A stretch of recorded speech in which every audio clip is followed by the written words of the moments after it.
Hey McGinn, welcome back from the weekend. Hope everyone is doing terrific and is off to a good start during this week. I have picked out our first book of this week's read alouds, and it's a familiar character probably to those of you who have come through my class, so most of you hopefully will remember this character, who is also a favorite of mine. This is Hugless Douglas, and I hope you enjoy the story.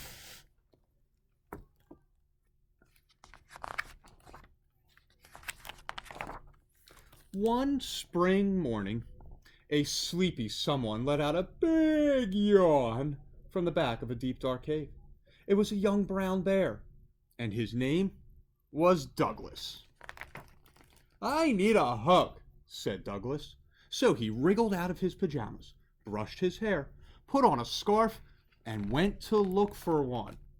"My best hugs are big," thought Douglas. So he went up to the biggest thing he could find, wrapped his arms all the way around, and gave it a squeeze.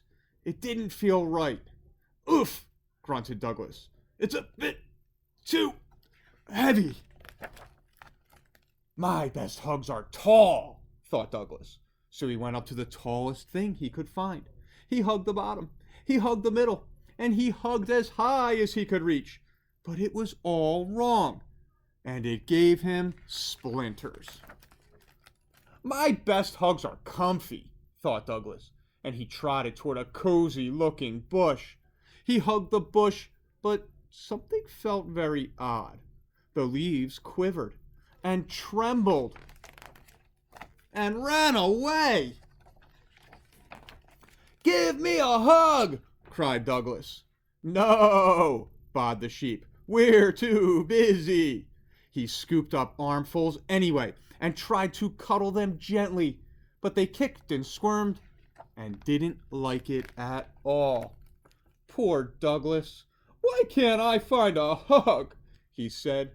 "If I want a hug," said a wise owl, "I sit in my tree and—" "Let me try," whooped Douglas, and he scrambled up next to the owl, but he soon found himself in a little trouble. "Hoo, hoo," said the owl angrily.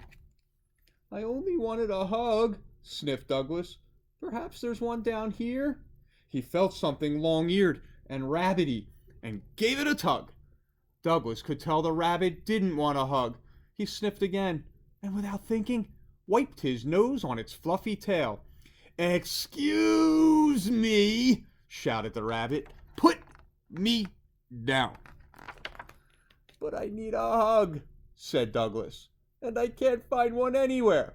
"Oh, I see," said the rabbit kindly. "Come with me." He took Douglas by the paw and led him up, down, and around. At last they came to a deep, dark cave where a sleepy someone was just waking up. Ah. Douglas peeped inside. He had the funniest feeling that he knew the someone very well. "Hug?" asked Douglas, and he ran as fast as he could toward his mom.